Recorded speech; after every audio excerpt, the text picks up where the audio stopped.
Turning now to Japan, U.S. nuclear experts sent to help with the disaster are now warning of a very serious new threat at the nuclear plant, suggesting some of the same steps being used to stabilize things could cause harm, lasting harm. The New York Times is reporting the warnings are part of a confidential assessment prepared by the Nuclear Regulatory Commission.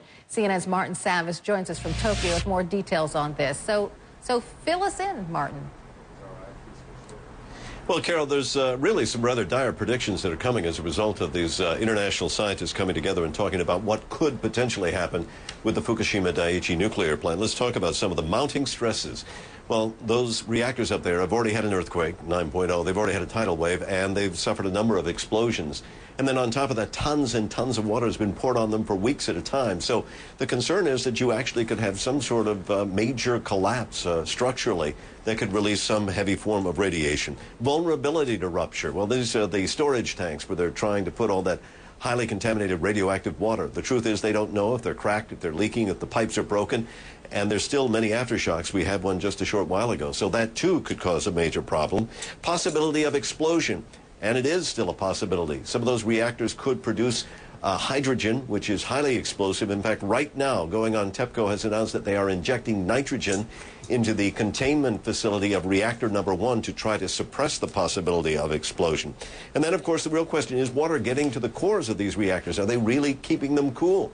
In some cases, they really don't know at this particular point, Carol. So it's a whole laundry list of potential things that can still go really bad. And in the meantime, the people living around that plant, making their living around that plant, they have to be outraged. I mean, what about the Japanese fishermen? Right, the fishermen are just the latest of those who are furious at TEPCO. I mean, we had the farmers and those that work on the land and how their lives have been disrupted, their livelihoods changed.